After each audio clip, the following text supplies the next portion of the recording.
नमस्कार, आप सभी का स्वागत डीडी न्यूज पर। मैं हूं मुकुल शर्मा। इस वक्त ही कौन सी हैं अहम और बड़ी खबरें, उनसे रूबरू आपको कराएंगे, लेकिन सबसे पहले नजर डालते हैं हेडलाइंस पर। संसद का बजट सत्र आज से शुरू। प्रधानमंत्री नरेंद्र मोदी ने बजट सत्र के दौरान सभी दलों से देश के लिए मिलकर काम करने का किया आह्वान। कहा, कल पेश होने वाला बजट 2047 में विकसित भारत के सपने को पूरा करने के लिए मजबूत नींव वाला होगा।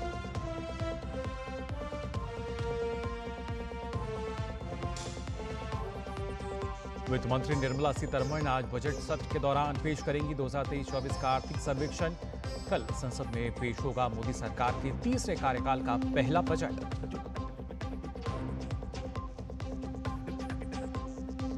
भाजपा ने ममता बनर्जी के बांग्लादेश से आए किसी भी व्यक्ति को शरण देने के बयान पर साधा निशाना। कहा, ममता सरकार के पास संवैधानिक अधिकार नहीं।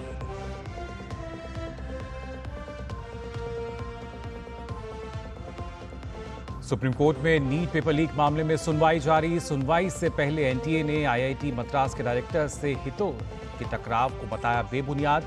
कांवड़ रूट पर नेम प्लेट और इलेक्टोरल बॉन्ड समेत कई मुद्दों पर सुनवाई आज।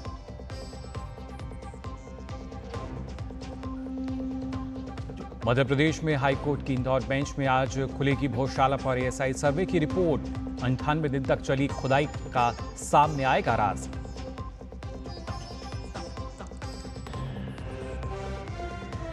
जो बहरीन के राष्ट्रपति चुनाव की रेस से हटने के बाद कमला हैरिस का दावा मजबूत। हैरिस ने डेमोक्रेटिक पार्टी के प्रेसिडेंशियल नॉमिनेशन के लिए जरूरी डेलीगेट्स के 1/4 से ज्यादा का समर्थन किया हासिल।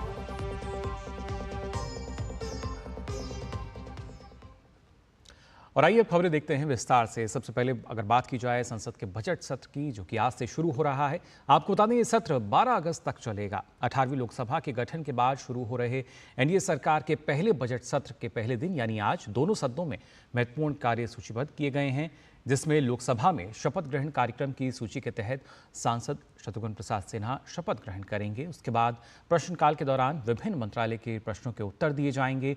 सदन के पटल पर रखे जाने वाले पत्रों के बाद लोकसभा में आज आर्थिक सर्वेक्षण 2023-24 वित्त मंत्री निर्मला सीतारमण पेश करेंगी। वहीं राज्यसभा में प्रश्नकाल के बाद राजघाट समाधि समिति के निर्वाचन का प्रस्ताव केंद्रीय मंत्री मनोहर लाल के द्वारा सदन में रखा जाएगा। साथ ही आर्थिक सर्वेक्षण 2023-24 को भी वित्त मंत्री निर्मला सीतारमण सदन के पटल पर पेश करेंगी। वहीं सत्र के दौरान सदन में कुल 6 नए विधेयक पे चर्चा और पास किए जाने के लिए को पेश किया जाएगा। इनमें वित्त विधेयक, आपदा प्रबंधन कानून संशोधित जो कि विधेयक, वायलेंस विधेयक, भारतीय वायुयान विधेयक, कॉफी प्रमोशन एंड डेवलपमेंट विधेयक और रबर प्रमोशन डेवलपमेंट विधेयक शामिल हैं। सरकार की कोशिश होगी कि इन सभी विधेयकों को सर्वसम्मति से पारित करा लिया जाए।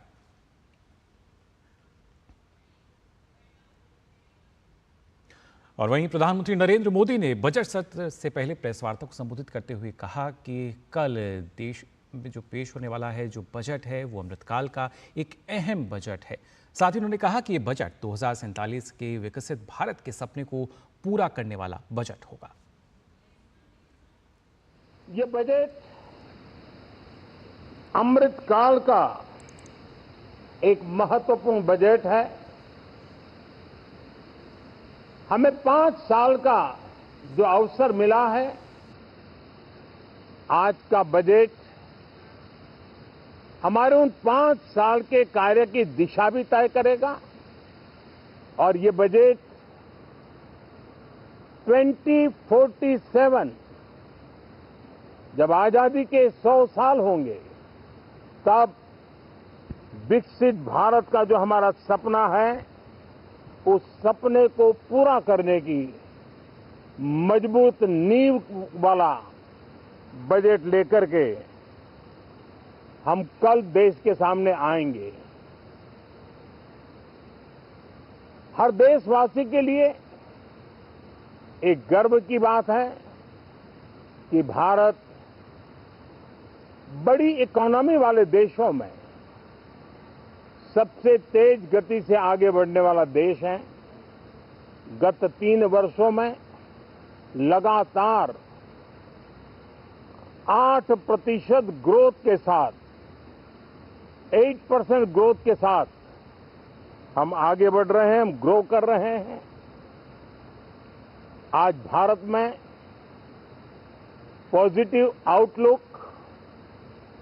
इन्वेस्टमेंट और परफॉर्मेंस एक प्रकार से अपॉर्चुनिटीज की पीक पर है। ये अपने आप में भारत की विकास यात्रा का एक अहम पड़ाव है। तो इस बजट को अहम बताते हुए प्रधानमंत्री ने यह भी कहा कि सभी सांसदों से आने वाले 5 वर्षों के लिए हमें देश के लिए लड़ने का भी उन्होंने आह्वान किया। उन्होंने राजनीतिक दलों से आने वाले 4.5 साल तक देश के लिए समर्पित होने के लिए भी कहा। अब चुने हुए सभी सांसदों का कर्तव्य है, सभी राजनीतिक दलों की विशेष जिम्मेवारी है कि हमने दल के लिए जितनी लड़ाई लड़नी थी लड़ ली। अब आने वाले 5 वर्ष के लिए हमें देश के लिए लड़ना है, देश के लिए जूझना है, एक और नेक बनकर के जूझना है। मैं सभी राजनीतिक दलों से भी कहूंगा कि आइए हम आने वाले 4 साढ़े 4 साल दल से ऊपर उठ करके सिर्फ और सिर्फ देश को समर्पित होकर के संसद के इस गरिमापूर्ण मंच का हम उपयोग करें। जनवरी 29 जब चुनाव का वर्ष होगा, आप उसके बाद जाइए मैदान में, सदन का भी उपयोग करना है कर लीजिए। वो 6 महीने जो खेल खेलने खेल लीजिए, लेकिन तब तक सिर्फ और सिर्फ देश के गरीब, देश के किसान, देश के युवा, देश की महिलाएं, उनके सामर्थ्य के लिए, उनको एम्पावर करने के लिए जन भागीदारी का एक जन आंदोलन खड़ा कर करके 2047 के सपने को पूरा करने के लिए हम पूरी ताकत लगाए। इसके साथ ही प्रधानमंत्री ने बजट सत्र के दौरान सांसदों से चर्चा को समृद्ध करने का भी आग्रह किया। साथ ही उन्होंने कहा कि देश को नकारात्मकता की जरूरत नहीं, बल्कि देश को आगे ले जाने वाली विचारधारा को हमें आगे बढ़ाना होगा। कि पार्लियामेंट के नए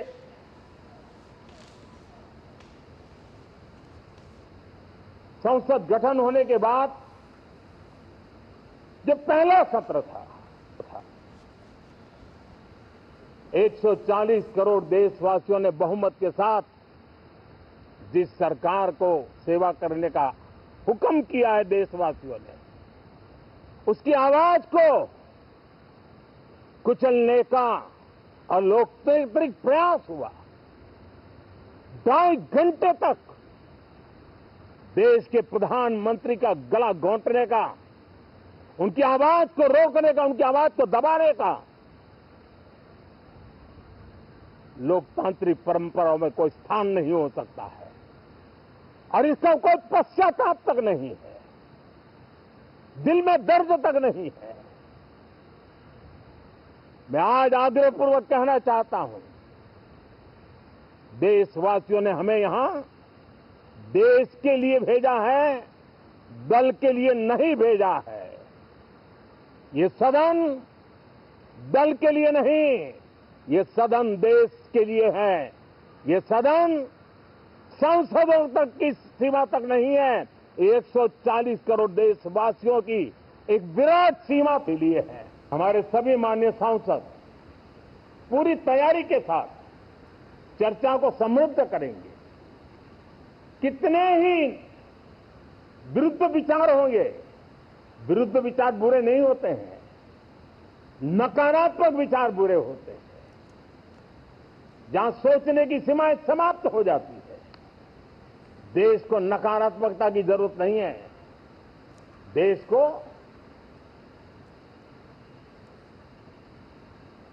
एक विचारधारा प्रगति की विचारधारा, विकास की विचारधारा, देश को नई ऊंचाइयों पर ले जाने वाली विचारधारा से हमें आगे बढ़ाना होगा। तो नई विचारधारा है, उसको आगे बढ़ाने की बात प्रधानमंत्री ने यहाँ कही और साथ ही कहा कि कुछ दलों ने अपनी विफलताओं को ढकने का उपयोग भी किया है। मुझे आज बहुत दुख के साथ कहना है कि 2014 के बाद कोई सांसद 5 साल के लिए आए, कुछ सांसदों को 10 साल के लिए मौका मिला, लेकिन बहुत से सांसद ऐसे थे जिनको अपने क्षेत्र की बात करने का अवसर नहीं मिला, अपने विचारों से संसद को समृद्ध करने का अवसर नहीं मिला, क्योंकि कुछ दलों की नकारात्मक राजनीति ने देश के संसद के महत्वपूर्ण समय को एक प्रकार से अपनी राजनीतिक विफलताओं को ढांकने के लिए दुरुपयोग किया है। मैं सभी दलों से आग्रहपूर्वक कहता हूं कि कम से कम जो पहली बार सदन में आए हैं, ऐसे बहुत बड़ी संख्या में हमारे माननीय सांसद हैं और सभी दल में हैं, उनको अवसर दीजिए, चर्चा में उनके विचारों को प्रकट करने का मौका दीजिए। तो सीधे तौर पर प्रधानमंत्री नरेंद्र मोदी ने उम्मीद भी जताई कि जो नए सांसद आए हैं, जो चुनकर इस सदन में पहुंचे हैं, उनके जो विचार हैं उनको सुनने का मौका मिलना चाहिए और उन पर भी मंथन किया जाना चाहिए, जो शोरगुल है वो ना हो। इसके साथ ही खासतौर से लोकसभा अध्यक्ष ओम बिरला ने भी 18वीं लोकसभा के बजट सत्र की शुरुआत से पहले सोशल मीडिया प्लेटफॉर्म एक्स पर एक पोस्ट कर सत्र की सफलता के लिए सभी दलों और नेताओं से सार्थक संवाद की अपील की। उन्होंने लिखा कि 18वीं लोकसभा का बजट सत्र आज से प्रारंभ हो रहा है। आशा है कि सदन में सभी दलों के नेताओं और माननीय सदस्यों के सकारात्मक सहयोग व सार्थक चर्चा संवाद के परिणाम स्वरूप हम मिलकर देश में आर्थिक और सामाजिक बदलाव के साथ राष्ट्र की उन्नति में सहभागिता निभाएंगे। वित्त मंत्री निर्मला सीतारमण आज संसद में आर्थिक सर्वेक्षण 2023-24 पेश करेंगी। मोदी सरकार के तीसरे कार्यकाल का पहला बजट कल सदन में पेश किया जाएगा। ऐसे में संसदीय परंपरा के अनुसार बजट पेश किए जाने से एक दिन पहले आर्थिक सर्वेक्षण पेश किया जाता है। आपको बता दें कि आर्थिक सर्वेक्षण यानी कि इकोनॉमिक सर्वे एक रिपोर्ट कार्ड की तरह होता है, जिसमें पिछले वित्त वर्ष का लेखा जोखा होता है। बजट से पहले पेश होने वाले इकोनॉमिक सर्वे से आम जनता, निवेश, बचत, महंगाई जैसे कई अहम मुद्दों पर वर्तमान स्थिति क्या है, इस बात की जनता को जानकारी मिल जाती है।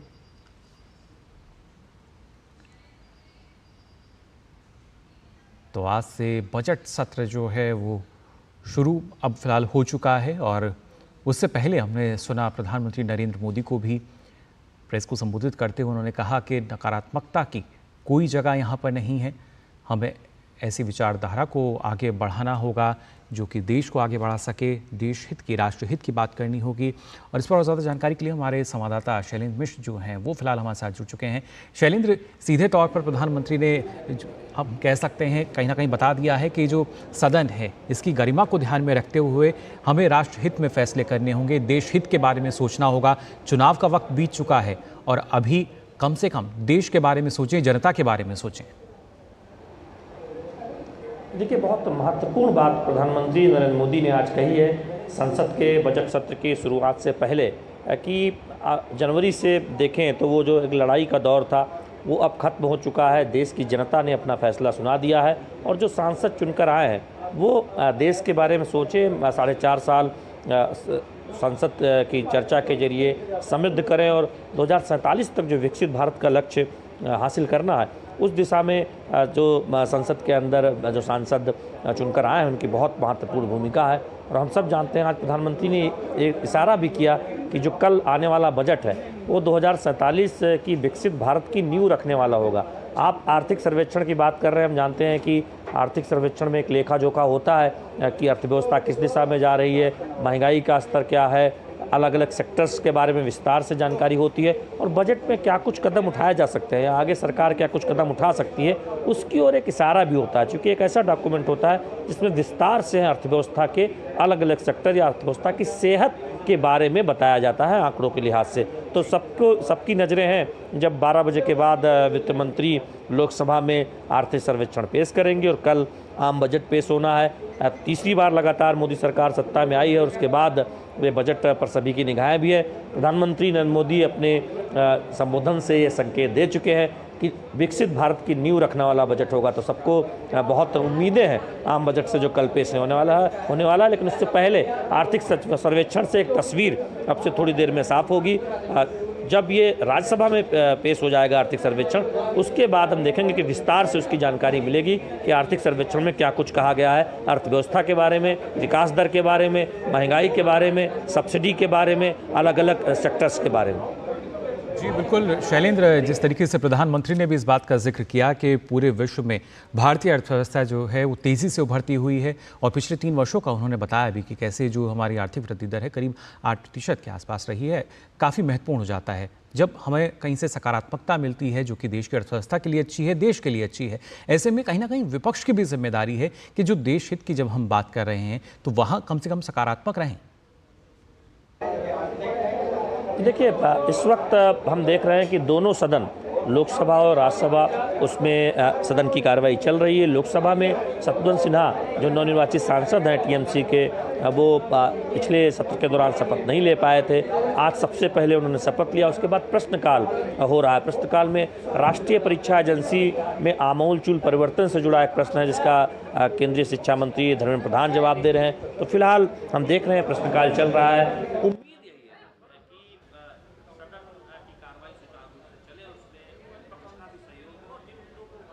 जी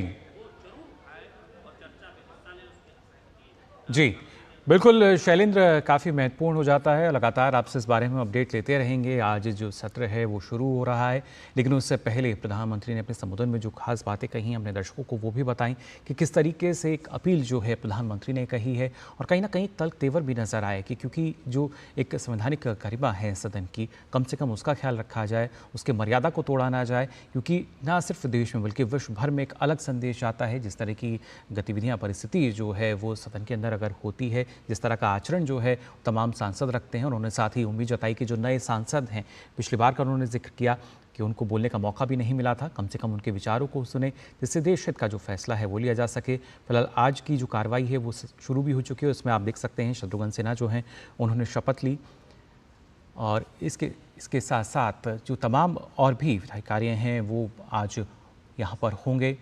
लेकिन सबसे महत्वपूर्ण है जब हम बात कर रही हैं बजट के लिए, जब हम बात कर रहे हैं जो आर्थिक सर्वेक्षण है उसकी अगर खास तौर से बात रखी जाए, जो कि एक लेखा जोखा हम मानते हैं कि किस तरीके का रहा। Sir, everybody knows in 2010 who was in the government, who has supported this government. First time in the 2010 this decision has been taken. Subsequently twice this issue has been raised in front of Honorable Supreme Court. Both the time Honorable Supreme Court has recommended for a single examination in all India level. At first this examination was conducted by CBSE. Subsequently the new agency, National Testing Authority, has been assigned to conduct this examination. This is a continuous process. From the 2010 onward, this debate is on. Those who have decided to conduct that examination in those days, today, due to political reason, they are putting fingers. Today, there is categorical answer from government. Due to Supreme Court's guidance and the instruction, single examination, All India pattern examination is very successfully on. And regarding Tamil Nadu, sir,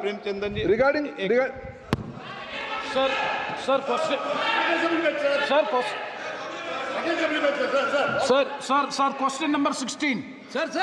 No, how can it? Same question.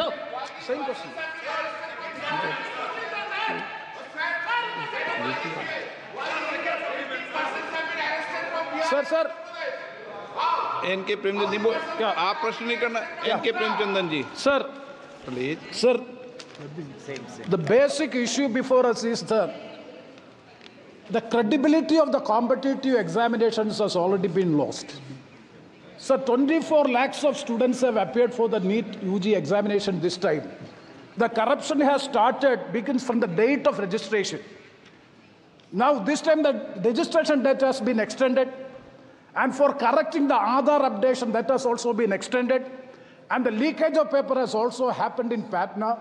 And after all these things, now the future of the students is in big danger, and they are very much apprehensive. They are all approaching us. तो जो कार्रवाई है वो लगातार जारी है और paper leak मामले को लेकर हमने देखा जो धर्मेंद्र प्रधान है शिक्षा मंत्री वो भी यहाँ पर जवाब देते नजर आ रहे थे। हमारे संवाददाता शैलेंद्र मिश्रा लगातार हमारे साथ जुड़े हुए हैं। शैलेंद्र, अगर खासतौर से बात की जाए जिस तरीके से सदन की कार्रवाई शुरू हो चुकी है और अब थोड़ी देर पहले ही प्रधानमंत्री ने जिस बात का जिक्र किया था कि यहाँ पर जो आवाज़ है वो दबनी नहीं चाहिए, लेकिन प्रधानमंत्री की आवाज़ तक को कुचलने का प्रयास किया जाता है। 140 करोड़ जो देशवासी हैं उनकी आवाज़ को कुचला जाता है, जो सुनने की कोशिश नहीं की जाती, और मेरे ख्याल से उसकी जो बानगी है वो अभी से नज़र आ रही है। अभी हमने देखा कि कैसे धर्मेंद्र प्रधान जो हैं वो पेपर लीक मामले में बता रहे थे कि एनटीए का जो जिस तरीके से गठन किया गया एक सफल प्रयास हो रहा है और लगातार जो सफल प्रयास जारी हैं सरकार की तरफ से नीट मामले में भी, लेकिन शायद अभी भी स्थिति वही है। देखिए मुकुल, प्रश्नकाल एक मौका होता है जब विभिन्न मुद्दों पर सांसद सवाल पूछ सकते हैं, अलग अलग विभागों के मंत्री उस पर जवाब देते हैं। नीट परीक्षा का मुद्दा पिछले कुछ दिनों से बहुत चर्चा में है और हम जानते हैं कि उसको लेकर कई कदम उठाए। बिल्कुल शैलेंद्र, और धर्मेंद्र प्रधान क्या कुछ कह रहे हैं नीट मामले को लेकर, आइए देखते हैं। Government has nothing to hide. We have put all the facts in front of Supreme Court. Very right now, Supreme Court is hearing that case. It will be proper to just wait and watch what Supreme Court is giving instruction. And this house is open to any kind of discussion. Akhilesh Yadav ji 1 minute में सबका जवाब दूंगा आज। चलो बैठो। अध्यक्ष महोदय, मैं आपका धन्यवाद देना चाहता हूं। देश के बहुत महत्वपूर्ण सवाल पर आपने मुझे पूछने का समय दिया है। तो सीधे तौर पर यहाँ धर्मेंद्र प्रधान ये कहते नजर आए कि फ़िलहाल जो मामला है वो सुप्रीम कोर्ट में है और आज भी उस पर भी माना जा रहा है कि जो सुनवाई है वो होगी, उसमें भी क्या कुछ अहम निकल कर आएगा। शैलेंद्र, अगर देखा जाए क्योंकि जिस तरीके से कहीं ना कहीं सरकार अपने स्तर पर प्रयास करती हुई नज़र आती है कि फिर चाहे वो परीक्षा का मामला हो, क्योंकि ना सिर्फ अब की बात, इससे पहले भी सरकार ने साफ कर दिया था कि जिस तरीके से पेपर लीक को लेकर लगातार मामले सामने आते हैं, इसके लिए ज़रूरी है कि सख्ती बढ़ती जाए, और उसी के तहत हम देखते हैं कि जो कार्रवाई है वो भी हुई है। लेकिन इसके बावजूद, क्योंकि अभी जैसा कि धर्मेंद्र प्रधान कह रहे थे कि जो मामला है वो सुप्रीम कोर्ट में है और वहाँ से जो भी स्थिति होगी उससे रूबरू कराएंगे, लेकिन इस बीच अखिलेश यादव क्या कुछ कह रहे हैं, आइए अपने दर्शकों को दिखा देते हैं। जिन बच्चों को सबसे ज्यादा नंबर मिले हैं, क्या उसकी सूची जारी करेंगे? 30,000 सीटें जहां हैं, कई सेंटर अध्यक्ष महोदय ऐसे हैं जहां 2,000 2,500 बच्चे पास हो गए हैं। सरकारी सीटें 30,000 हैं, कई सेंटर में 2,000 से ज्यादा पास हो गए। कई प्रदेश के ऐसी जगह है जहां पर कुछ सेंटर से 600 से 650 से ज्यादा सबसे ज्यादा नंबर हैं। और अगर वो संस्था इतनी क्रेडिबल थी तो अध्यक्ष महोदय जिन सेंटर्स पे ये परीक्षा हुई उन सेंटर्स का इंफ्रास्ट्रक्चर क्या था? क्या मंत्री जी ने जानकारी की थी इस बात की? अध्यक्ष महोदय, मेरे आपके माध्यम से एक ही निवेदन है कि बिना ये मंत्री जी रहेंगे तो न्याय नहीं मिलेगा बच्चों को। अध्यक्ष महोदय, आदरणीय अखिलेश जी की प्रश्न का मैं विनम्रता से उत्तर देना चाहूँगा कि अभी सुप्रीम कोर्ट में जो चल रहा है केस, सुप्रीम कोर्ट ने ऑर्डर दिया पूरा विद्यार्थियों की सूची को वेबसाइट में उपलब्ध करा दो। सर, पिछले 3 दिन से देश भर की सारे विद्यार्थियों की लिस्ट पब्लिक डोमेन में उपलब्ध है। ये सारा चीज़ खुले पे है और कई प्रकार की तर्क आ चुका है। सर, मैं एक अभी उसमें केरल के विद्यार्थी भी अच्छे किए हैं, क्या हम ये कहेंगे भी वहाँ भी कुछ गड़बड़ी हुई थी? ऐसे आरोप करना, मैं देश की ग्रामीण इलाका, देश की एसटी एससी इस बार सबसे अच्छा परफॉर्मेंस करने वाले देश की एसटी एससी ग्रामीण बैकग्राउंड आर्थिक पिछड़े लोगों की है। क्या हम उनकी मेधा को हम चुनौती देते हैं? और बाकी रहा क्वेश्चन पेपर लीक की, सर मैं शुरू से मेरा एक स्टैंड रहा, राजनीति नहीं करना, लेकिन अखिलेश जी जब वहाँ दायित्व में थे उस सूबे की, सर सारे सूची है कितने बार उत्तर प्रदेश में क्वेश्चन पेपर लीक हुए हैं। माननीय एक मिनट प्लीज, एक मिनट। राहुल गांधी जी, आप प्रश्न पूछना चाहते हैं? Speaker sir, it's obvious to the whole country. It's obvious to the whole country that there is a very serious problem in our examination system. This is not just a question of NEET, it is in all the major examinations. Now, the minister has blamed everybody except himself. Right? I don't even think he understands the fundamentals of what is going on here. आप प्रश्न क्या है आपका? आ रहा हूं sir. ये मैं question को सेटअप कर रहा हूं। इसलिए प्रश्न पूछ रहे हैं। ये the issue is that there are millions of students in this country who are extremely concerned at what is going on and who are convinced that the Indian examination system is a fraud. That is what is at stake here. Millions of people believe that if you are rich and if you have money, you can buy the Indian examination system. And by the way, and this is the same feeling that the people in the opposition have. And that is why we are asking some very simple questions to Honorable Minister. Number one, as this is a systemic issue, what exactly are you doing to fix this issue at a systemic level? Yes. That's the first question. Okay, question में चल रहा है अभी। Please. अब मैं मंत्री जी, मैं एक बार बोल दूं इस बात पे? चलो मंत्री जी, आप शॉर्ट में जवाब दो, फिर मैं बोल ही देता हूं। आज आप शॉर्ट में जवाब देना। अध्यक्ष महोदय, मेरे जो शिक्षा है, मेरे जो संस्कार है, मेरे जो सामाजिक जीवन है, मेरे को मेरे राज्य की, मेरे सूबे की जनता की स्वीकृति मिली है। मैं किसी की, मेरे बौद्धिक और मेरे संस्कार की सर्टिफिकेट मेरे को सारी सदन में किसी से नहीं चाहिए। देश की प्रजातंत्र में चुन के मेरे नेता प्रधानमंत्री मोदी जी को प्रधानमंत्री की भूमिका दिया है। मैं उनकी निर्णय से यहाँ उत्तर दे रहा हूँ सदन को। बाकी ये कहना चिल्लाने से सच झूठ नहीं हो जाएगा साहब। ये जो कहा गया देश की अभी की एग्जामिनेशन सिस्टम रबिश है सर, इससे दुर्भाग्यजनक बयान देश की नेता प्रतिपक्ष का कुछ नहीं हो सकता है सर। मैं कठोर शब्द से इसको निंदा करता हूं। बाकी रहा, मैं सर आपके सामने, आपके माध्यम से देश के सामने सर एक तथ्य रखता हूं सर। जिन्होंने रिमोट से सरकारें चलाई है, 2010 में 3 बिल आया था सर शिक्षा सुधार के लिए। उन्हीं की पार्टी के नेता आदरणीय कपिल सिब्बल साहब 3 बिल लाए थे। उसमें से एक बिल था एजुकेशन, उसमें एक बिल था prohibition of unfair practice bill 2010, जिसकी उद्देश्य एजुकेशन इंस्टीट्यूशन में माल प्रैक्टिस को बंद करना। सर मेरे सरकार की हिम्मत है, अभी हमने पब्लिक एग्जामिनेशन की रेगुलरिटीज में बिल लाए, कानून बनाए। क्या मजबूरी था कांग्रेस पार्टी की, क्या मजबूरी था नेता प्रतिपक्ष की? उन्होंने उस बिल को उल्टा किया, किसके दबाव में उल्टा किया? क्या निजी मेडिकल कॉलेज की दबाव में, उनकी घूसखोरी की दबाव में उन्होंने उस बिल को उल्टा किया था? सच सुनने की सामने नहीं है। ये मैं किसी की विद्वता पे प्रश्न नहीं उठाता हूं, लेकिन सच 2010 में शिक्षा सुधार की बिल उन्हीं की सरकार ने लाया था, दबाव में उन्होंने उल्टा किया। ये हमको प्रश्न पूछते हैं। एक मिनट प्लीज। मैं सबको मौका दिया, सबको मौका दूंगा। एक मिनट माननीय सदस्य, प्लीज 1 मिनट बैठिए। प्लीज बैठिए। आप पहली बार, हाँ 1 मिनट। रिकॉर्ड में नहीं जा रहा। Kalyan ji please. Kalyan ji, Kalyan ji, Kalyan ji, please, Kalyan please, please 1 minute, please 1 minute, एक मिनट, सबको मौका दूंगा, 1 मिनट प्लीज, 1 मिनट। माननीय सदस्यगण, विषय महत्वपूर्ण था, मैंने सबको अलाउ किया,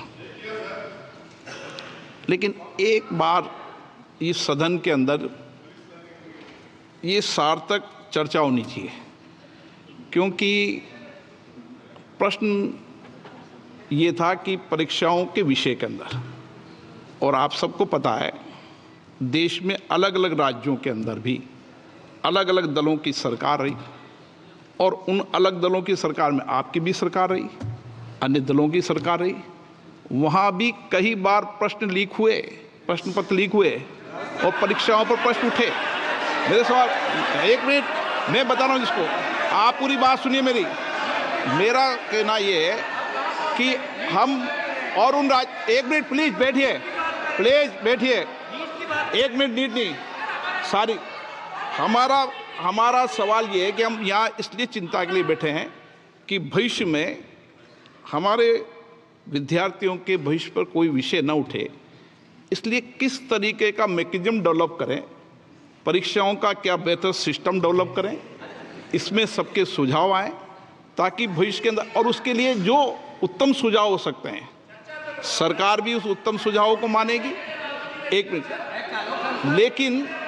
लेकिन हम अगर सारे परीक्षाओं पर सवाल उठाएंगे तो कई राज्यों में कई दलों की सरकार है जो परीक्षाएं आयोजित करती रहती है।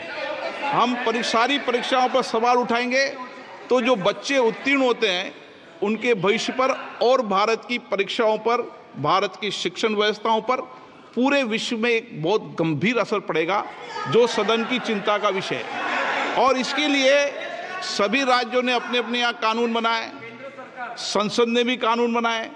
कानून बनाने के अलावा इस विषय के अंदर एजेंसी जांच कर रही है, कोर्ट निगरानी कर रही है। हमारा सवाल ये होना चाहिए कि हम कैसे सकारात्मक रूप से सुझाव देकर इस सिस्टम को और बेहतर कर सकते हैं, ये होना चाहिए। आरोप प्रत्यारोप से सदन नहीं है, आप बेहतर सिस्टम डेवलप करो। और कभी भी सारे एग्जामिनरों पर सवाल उठाना सदन के लिए उचित नहीं है। ये सदन इसके लिए है भी नहीं platform. No, question number 3, Shri D Prasad Rao. प्रश्नकाल में सबको सवाल उठाने दिया और एक बार सवाल उठाने के बाद दोबारा नहीं उठाने दिया जाता। संसद नियम प्रक्रियाओं से चलती है और नियम प्रक्रियाओं से मैंने चलाया। श्री डी प्रसाद राव, प्रश्न नंबर 3। 9, मैंने सदन की चिंता क्वेश्चन नंबर सरकार को बता दी है और आप सबको बता दी है। Honorable Speaker, thank you so much for allowing me to speak this important question. I am Prasad Rao from Chittoor constituency, Andhra Pradesh. Our beloved Honorable CM Chandrababu Naidu Garu has requested substantial financial support from the center to help reconstruct and rebuild the Andhra Pradesh. 1 minute please, Manas आप प्रश्न संख्या 3 है, पहले बोलो प्रश्न संख्या 3। Question number 3। माननीय मंत्री जी, कोई दिक्कत नहीं, सब सीधे पहली बार आए, अब माननीय प्रश्न पूछें प्लीज सदस्य। Thank you very much for allowing me to speak this very important question, Honorable Speaker. This is Prasad Rao from Chittoor constituency, Andhra Pradesh. Our beloved Honorable CM Chandrababu Naidu Garu has requested substantial financial support from the center to help reconstruct and rebuild the Andhra Pradesh, which is facing acute financial challenges, stalled infrastructure projects. In this context, Honorable Speaker, I would like to know from the Honorable Minister about the centrally sponsored schemes and the projects that have been stopped or discontinued in the state of Andhra Pradesh, along with the reasons for the same. The current state of the stalled or delayed schemes in the state and the reasons behind the halting and slowdown of these projects. On the reply given to the question, the unutilized certificate was not furnished. It was a general reply. I request Honorable Speaker to furnish the utilization certificate for the funds allotted to the Andhra Pradesh for the last 5 years. Thank you very much. माननीय मंत्री जी। अध्यक्ष महोदय, तो लगातार जो सदन की कार्रवाई है वो चल रही है और यहाँ पर अगर बात की जाए नीट मामले को लेकर जिस तरीके से हमें जो है वो नजर आई, हमारे संवाददाता शैलेंद्र लगातार हमारे साथ जुड़े हुए हैं। शैलेंद्र, अगर जिस तरीके से देखा जाए नेता प्रतिपक्ष ने परीक्षा तंत्र पर ही सवाल उठाए और बाद में जो जवाब मिला शायद उसको सुनने की भी वहाँ तमाम जो पक्ष में नेता बैठे हैं उन्होंने सुनने की कोशिश भी नहीं की, क्योंकि सवाल जो उन्होंने पूछा था वो सीधा परीक्षा तंत्र से संबंधित था। जबकि शिक्षा मंत्री ने सीधे तौर पर कहा कि जो मामला है उसमें हमने कार्रवाई की है, सुप्रीम कोर्ट जो है लगातार जिस तरीके के आदेश दे रहा है उनका पालन किया जा रहा है। और 2010 का भी उन्होंने हवाला दिया कि जब कांग्रेस की सरकार थी शिक्षा सुधार बिल के नाम पर क्या कुछ किया गया किसी से छिपा नहीं है। देखिए, तीन बहुत महत्वपूर्ण बातें आज केंद्रीय शिक्षा मंत्री धर्मेंद्र प्रधान ने कही है कि सुप्रीम कोर्ट में जब मामला गया और उसने जो आदेश दिया तब हमने देखा कि देश भर में छात्रों विद्यार्थियों के जो उनको सब एक तरह से कहा गया था कि अपलोड किया जाए, वो व्यवस्था आगे बढ़ाई गई। तो अब ये सवाल उठाया जा रहा है कि केरल से काफ़ी छात्र चयनित हुए हैं, तो उस पर या फिर किसी और राज्य से चयनित हुए हैं। बहुत स्पष्ट तौर पर धर्मेंद्र प्रधान शिक्षा मंत्री ने कहा है कि इस तरह के सवाल उठाना कि किसी राज्य से कोई ज़्यादा या किसी जगह से कोई ज़्यादा विद्यार्थी चयनित हुआ है, तो क्या ये मेघा पर सवाल उठाना है, क्योंकि बड़ी संख्या में SC ST OBC वर्ग से आने वाले छात्र वो इस नीट परीक्षा के जरिए चयनित हुए हैं, तो ये ना कहें। दूसरी बात ये है कि 2010 में कांग्रेस पार्टी की सरकार थी, UPA की सरकार थी, उस समय ये परीक्षा में सुधार से जुड़ा बिल लाया गया था। हम जानते हैं कि नीट परीक्षा को जो मौजूदा मॉडल है जो आप देख रहे हैं, ये पूरी व्यवस्था UPA की सरकार के समय में आई थी। तो उस पर भी एक सवाल केंद्रीय शिक्षा मंत्री धर्मेंद्र प्रधान ने उठाया कि आप क्या कहना, आप आरोप लगाकर क्या कहना चाहते हैं। और तीसरी बात ये कि जो राहुल गांधी नेता विपक्ष ने एक तरह से सप्लीमेंट्री सवाल है, फिर उनको अनुमति दी गई सवाल पूछने की, उसमें जो कहा परीक्षा तंत्र को लेकर उस पर कड़ी आपत्ति जताते हुए धर्मेंद्र प्रधान ने कहा कि यह दुर्भाग्यपूर्ण है कि परीक्षा तंत्र को आप खराब बकवास बता रहे हैं, रबिश कह रहे हैं। और निजी टिप्पणियों पर उन्होंने कहा कि उन्हें किसी से सर्टिफिकेट की ज़रूरत नहीं है संस्कार को लेकर, या फिर जो है जो बातें राहुल गांधी ने कही उस पर बहुत करारा जवाब भी धर्मेंद्र प्रधान की तरफ से दिया गया। और इस बीच हमने देखा कि लोकसभा अध्यक्ष ने भी अपनी बात रखी कि सबकी ये जिम्मेदारी है कि ये परीक्षा एक तरह से देखें, पर जो परीक्षा तंत्र है वो बेहतर से बेहतर हो चुकी। उसमें हम देखते हैं कुछ राज्य भी परीक्षा कराते हैं, और ये कहना कि परीक्षा तंत्र ही एक तरह से उस पर ही सवाल उठा देना, वो एक तरह से आप देखें कि उस पर सत्ता पक्ष ने पहले ही आपत्ति जताई है। तो जी शैलेंद्र, और उसी का हवाला यहाँ पर जो ओम बिरला है उन्होंने भी दिया। फिलहाल बहुत बहुत शुक्रिया आपका हमारे साथ जुड़ने के लिए, लगातार आपसे अपडेट हम लेते रहेंगे। तो यहाँ लगातार आपको बता रहे हैं जो किस तरीके से सत्र जो है शुरू हो चुका है और फिलहाल किस तरीके से जो कार्रवाई है वो चल रही है। खबरों में आगे बढ़ते हैं। आपको बता दें भाजपा नेता रविशंकर प्रसाद ने ममता बनर्जी के बांग्लादेश से आए लोगों को शरण देने के बयान पर कहा है कि ममता बनर्जी ने CAA का हमेशा विरोध किया है और आज वे इस तरह का बयान दे रही हैं। ममता जी ने कहा है कि जो बांग्लादेश में हो रहा है तो वो अपने दरवाजे खुले रखेंगी और किसी को भी बंगाल में आने देंगी। बांग्लादेश के लोग हमारे दरवाजे खटखटाएंगे तो जरूर शरण देंगे। आज के अखबारों में भी Mamata will give shelter if anyone from Bangladesh knocks on our door. Mamata ji, आप वही हैं जिन्होंने CAA के बारे में कहा था कि हम किसी भी हिंदू, सिख, पारसी या क्रिश्चियन शरणार्थी को जो हिंसा से पीड़ित होकर बंगाल में आएंगे उनको घुसने नहीं देंगी। ममता जी ने CAA का हमेशा विरोध किया है। इसके साथ ही रविशंकर प्रसाद ने इंडी गठबंधन पर हमला बोलते हुए कहा कि इंडी गठबंधन के नेता संविधान की बात करते हैं। उन्होंने कहा कि संविधान के अनुसार ममता सरकार के पास विदेश से आए लोगों को बसाने का अधिकार नहीं है। बार बार ममता जी और अखिलेश यादव भी थे और राहुल गांधी, ये संविधान की बात करते हैं। संविधान में आपको यह अधिकार है क्या? यह अधिकार भारत सरकार का है, केंद्र सरकार का है। आप भी केंद्रीय मंत्री रही हैं। This power does not belong to the state government at all. किसको नागरिकता देनी, किसको बसाना, किसको नहीं बसाना। उत्तर प्रदेश में कांवड़ यात्रा के दौरान खाद्य सामग्री की दुकानों पर मालिकों के नाम लिखे जाने का मामला इस समय काफ़ी सुर्खियों और विवादों में भी है। आज सावन का पहला सोमवार है और आज से कांवड़ यात्रा निकालने वालों की भीड़ भी बढ़ेगी। इस बीच आज इस विवादित मसले पर सुप्रीम कोर्ट में सुनवाई होगी।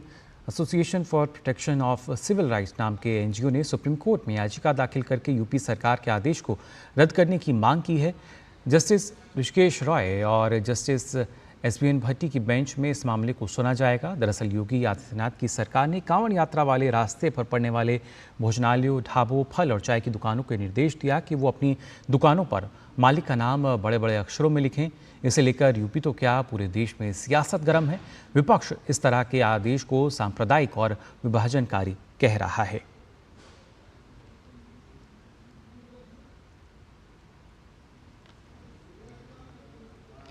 और वहीं मध्य प्रदेश के धार स्थित ऐतिहासिक भोजशाला मामले में आज मध्य प्रदेश हाईकोर्ट की इंदौर खंडपीठ के समक्ष सुनवाई होगी। भोजशाला परिसर में 98 दिन चले सर्वे के बाद भारतीय पुरातत्व सर्वेक्षण ने बंद लिफाफे में 15 जुलाई को हाईकोर्ट को रिपोर्ट सौंप दी थी। सर्वे में एएसआई की टीम को कई प्रमाण और अवशेष मिले हैं, जिन्हें करीब 2000 पन्नों की रिपोर्ट में शामिल किया गया है। एएसआई की टीम ने सर्वे के दौरान फोटोग्राफी, वीडियोग्राफी भी कराई थी।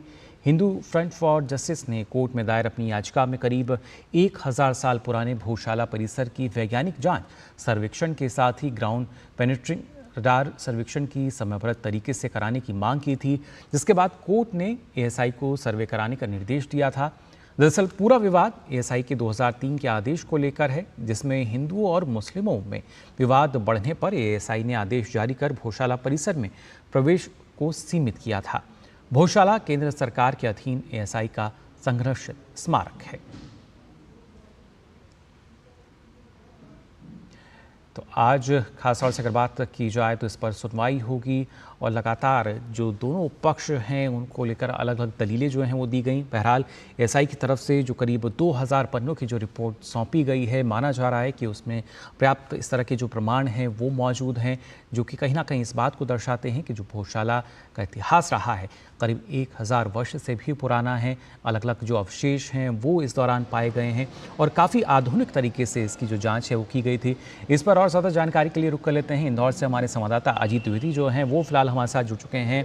अजीत, अगर काफ़ी महत्वपूर्ण आज का दिन, क्योंकि जो खंडपीठ जो है हाईकोर्ट वो उसकी सुनवाई करेगा और माना यही जा रहा है कि जो रिपोर्ट दी गई है एएसआई द्वारा उसमें काफ़ी जो खास जानकारी है आज वो बाहर निकल कर आ सकती है, जो राज हैं वो खुल सकते हैं।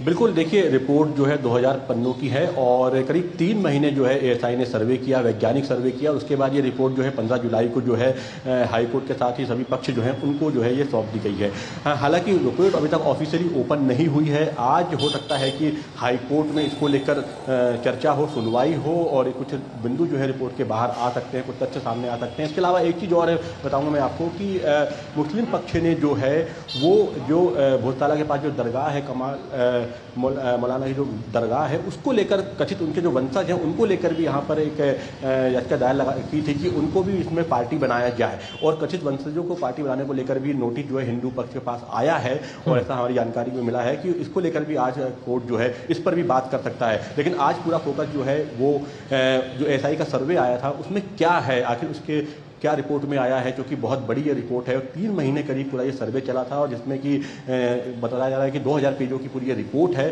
उस रिपोर्ट को लेकर किस तरीके से बात होती है, किस तरीके से सुनवाई होती है। हालांकि सुप्रीम कोर्ट ने मुस्लिम पक्ष जब ये सर्वे चल रहा था उसी के बीच में जो मुस्लिम पक्ष है वो सुप्रीम कोर्ट गया था और सुप्रीम कोर्ट ने कहा था कि इस पर जो है हाई कोर्ट कोई भी आदेश जो है वो जारी नहीं कर सकता है, क्योंकि जो एएसआई की रिपोर्ट आई है उस पर मध्य प्रदेश हाईकोर्ट जो है कोई भी आदेश जारी नहीं कर पाएगा, ये सुप्रीम कोर्ट का ने आदेश दिया था। तो इसके बाद क्या स्टेप लेता है हाई कोर्ट, क्योंकि कोई भी आदेश जो है वो जारी नहीं करेगा मध्य प्रदेश हाई कोर्ट, तो सुनवाई में क्या बिंदु वो सामने रखता है? क्या पूरी सुनवाई करने के बाद रिपोर्ट सुप्रीम कोर्ट को सौंपी जाएगी, उस पर सुप्रीम कोर्ट आगे की कार्रवाई करेगा, या हाई कोर्ट जो है दूसरे जो साधन है उसके माध्यम से जो है इस सुनवाई को करेगा? तो ये भी बिंदु सामने आ रहा है। दूसरा ये है कि एक मेंशन दाखिल किया था हिंदू पक्ष ने कि जो ये जो बैरियर है, जो हाई कोर्ट वाला, जो हाई कोर्ट कोई डिसीजन नहीं दे सकता, इसको उन्होंने कहा था कि अगर ऐसा है तो पूरा मामला जो है वो सुप्रीम कोर्ट में चला जाए और इस बैरियर को या तो फिर तोड़ा जाए या हाई कोर्ट को कहा जाए कि वही इस पर डिसीजन दे सके। तो इस पर भी ये देखिए आज सुनवाई हो सकती है, बात हो सकती है।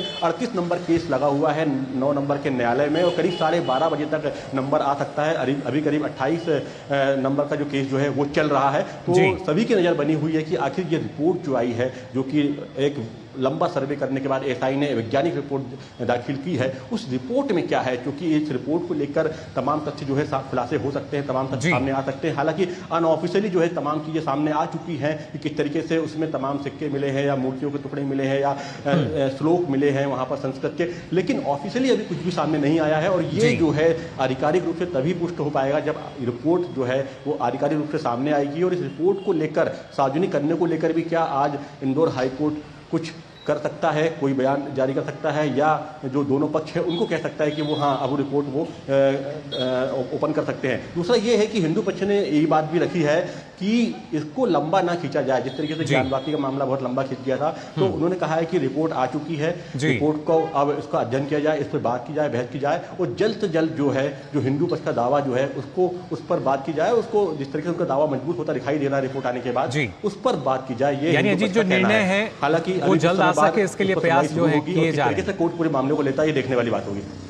बिल्कुल अजीत, और जो प्रयास हैं वो लगातार यही किए जा रहे हैं। फिलहाल देखना होगा क्या कुछ निकल कर आता है। आप लगातार अपडेट देते रहिए। बहुत बहुत शुक्रिया हमारे साथ जुड़ने के लिए।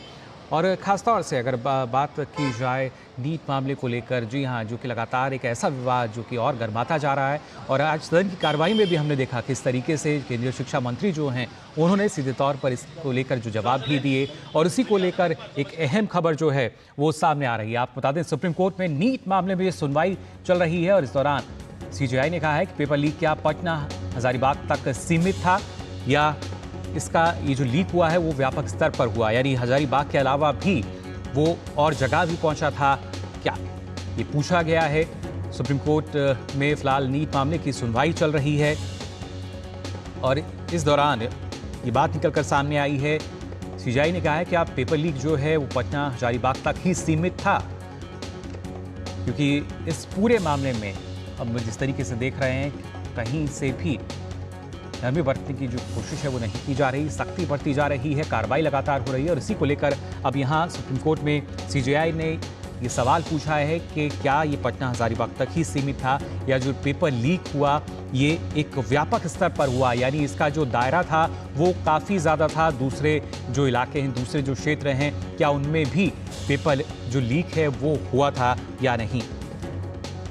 तो सुप्रीम कोर्ट में फिलहाल नीट मामले की सुनवाई चल रही है और उसमें इस पूरे मामले को लेकर हमने देख रहे हैं लगातार किस तरीके से जो अलग अलग जो गतिविधियां हैं वो निकल कर रही हैं। फिलहाल हमारे संवाददाता विकास हमारे साथ जुड़ चुके हैं इस खबर पर और ज़्यादा जानकारी देने के लिए। विकास, क्या ताज़ा जानकारी निकल कर आ रही है इस पूरे मामले में सुनवाई के दौरान? बिल्कुल, सुप्रीम कोर्ट इस मामले में भी जैसा है सुबह पहले मामले के तौर पर इसको सुन रहा है, क्योंकि इसको प्रायोरिटी पर कोर्ट ने रखा है। अभी जो पूरी बहस चल रही है वो इस बात को लेकर चल रही है कि बिहार पुलिस की जो जांच थी उसका हवाला याचिकाकर्ताओं के वकील ने दिया और ये कहा कि 161 के तहत जो पुलिस के सामने बयान दर्ज कराए हैं 4 आरोपी थे, उनके बयानों से ये ऐसा लगता है कि ये पेपर परीक्षा के दिन यानी 5 मई को सुबह नहीं बल्कि ये जो सवाल थे वो 3 मई से पहले पता चल चुके थे कुछ लोगों को और उन्होंने एक पूरी योजना बनाई थी कि किन स्टूडेंट्स को ये इन सवालों के जवाब रटाए जाने हैं एक जगह इकट्ठा करके जिनसे पैसे मिले थे। तो 4 आरोपियों के इन बयानों को कोर्ट के सामने रखा जा रहा है। हालांकि सॉलिसिटर जनरल ने इसका विरोध किया और उन्होंने कहा कि ये बयानों से ऐसा पुष्टि नहीं होती है कि परीक्षा से पहले ही पेपर मिल गया था, बल्कि ये योजना के बारे में बात कर रहे हैं चारों कि जैसे ही पेपर मिल जाएगा किसी एक जगह पर इन स्टूडेंट्स को बैठा के ये सवाल रटाए जाएंगे। इसके अलावा कोर्ट ने भी ये कहा कि अगर इन बयानों से ऐसा लगता है कि ये 4 तारीख को या इससे पहले पेपर कुछ लोगों को पता चल गया था, सवाल पता चल गए थे स्टूडेंट्स को और पेपर लीक कराने वालों को, तो इसका दायरा क्या था? क्या ये व्यापक तौर पर इसकी जानकारी लोगों को हो गई थी, या ये पटना और हजारीबाग तक ही सीमित है? क्योंकि सुप्रीम कोर्ट का एक सबसे महत्वपूर्ण जो स्ट्रेस है वो इस बात पर है कि अगर ये एक लिमिटेड एरिया में ही गड़बड़ी हुई है तो री एग्जामिनेशन की जो बात की जा रही है वो प्रैक्टिकल नहीं है। बिल्कुल विकास, यानी अगर इसका दायरा व्यापक होता है, यानी बड़ा दायरा है, अगर लीक और भी जगह हुआ है तो कुछ अहम कदम यहाँ उठाया जा सकता है। बिल्कुल, देखिए अगर व्यापक तौर पर होगा तभी री एग्जामिनेशन का मुद्दा उठेगा और तभी सुप्रीम कोर्ट याचिकाकर्ताओं की जो मांग है री एग्जामिनेशन की इस पर गौर करेगा। अभी सुप्रीम कोर्ट ये एग्जामिन कर रहा है कि ये जो पेपर जो लोगों को पता चल गया कुछ स्टूडेंट्स को, ये परीक्षा से कितनी देर पहले पता लगा है, क्योंकि ये बात तो केंद्र सरकार और सीबीआई की जांच से भी स्पष्ट है कि कुछ स्टूडेंट्स को एग्जाम वाले दिन सुबह कुछ सवालों के जवाब उनको रटाए गए, लेकिन ये लगातार दलील एनटीए और केंद्र की तरफ से दी जा रही है कि ये उसी दिन परीक्षा से कुछ घंटे पहले ही सवाल पता चले थे और इसलिए ये लीक व्यापक नहीं है और इसीलिए री एग्जामिनेशन का विकल्प एक मुफीद विकल्प नहीं होगा। तो पूरी बहस अभी इसी के इर्द गिर्द है। अगर कोर्ट इस बात को लेकर के एश्योर हो जाता है, आश्वस्त हो जाता है कि एक बहुत ही लिमिटेड एरिया में ही ये गड़बड़ी हुई थी, तो री एग्जामिनेशन का मुद्दा पूरी तरह से खत्म हो जाएगा।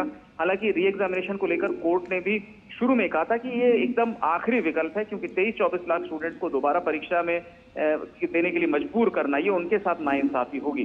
तो अभी की जो बहस है पूरी इस बात को लेकर चल रही है कि पेपर कितने देर पहले स्टूडेंट्स को पता लगा। जी बिल्कुल विकास, और जिस तरीके से आप बता रहे हैं कि ये जानने की कोशिश की जा रही है कि जो पेपर लीक हुआ वो कितने बड़े स्तर पर हुआ, क्या इसको लेकर माना जाए जो जांच है वो और भी सघन होती हुई नजर आ जाएगी हमें? देखिए सीबीआई इस मामले में 2 स्टेटस रिपोर्ट अपनी दाखिल कर चुकी है और उसी के आधार पर सॉलिसिटर जनरल अभी जो यहाँ पर बहस जो कर रहे हैं उन्हीं स्टेटस रिपोर्ट के आधार पर कर रहे हैं। बाकी आपने देखा ही कि किस तरह से रांची में पहले एक डॉक्टर को गिरफ्तार किया गया, उससे पहले भी कुछ डॉक्टर्स को गिरफ्तार किया गया था, जूनियर डॉक्टर्स को, जिन्होंने ये पेपर सॉल्व किया। 7 सॉल्वर्स थे। तो ये सॉल्वर जाहिर है वो लोग हैं जो पहले मेडिकल की परीक्षा पास कर चुके हैं, जो सीधे इस वक्त पढ़ाई कर रहे हैं। तो ये सारी कार्रवाई सीबीआई की तरफ से जारी है।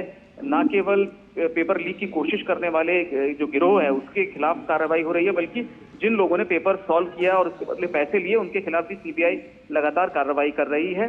2 स्टेटस रिपोर्ट आ चुकी हैं। इसके बाद जब स्टेटस रिपोर्ट आएगी तो और स्थिति स्पष्ट होगी कि और कितने लोग सीबीआई की गिरफ्त में अब तक आए।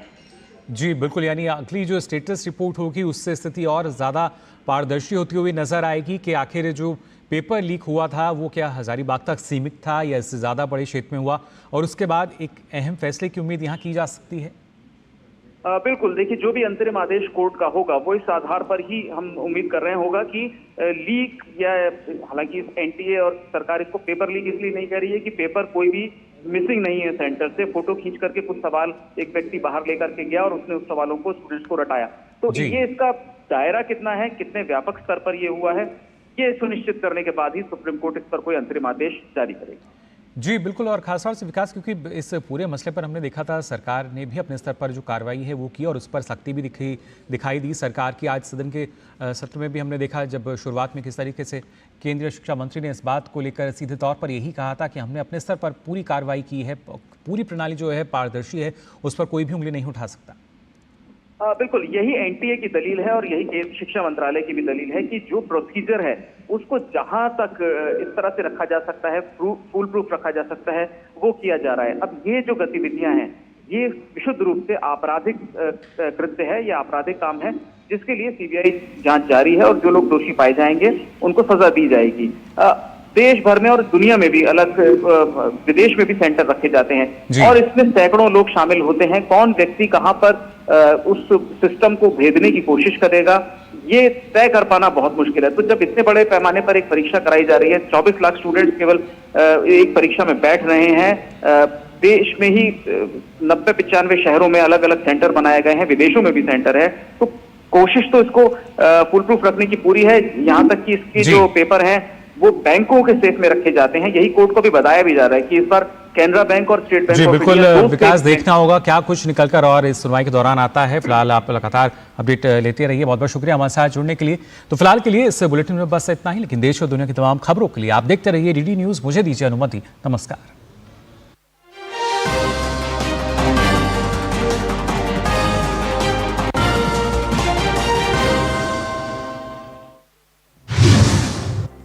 इंडियन ऑयल कॉर्पोरेशन ने 2047 तक $1 ट्रिलियन की कंपनी बनने का लक्ष्य रखा है, जिसके तहत पारंपरिक तेल शोधन और ईंधन विपणन में वृद्धि को ग्रीन हाइड्रोजन और ईवी चार्जिंग जैसे स्वच्छ ऊर्जा साधनों के साथ जोड़ा जाएगा। इंडियन ऑयल कॉर्पोरेशन ने वित्त वर्ष 2023 और 24 में 8.66 लाख करोड़ के राजस्व पर 39,619 करोड़ का रिकॉर्ड शुद्ध लाभ दर्ज किया।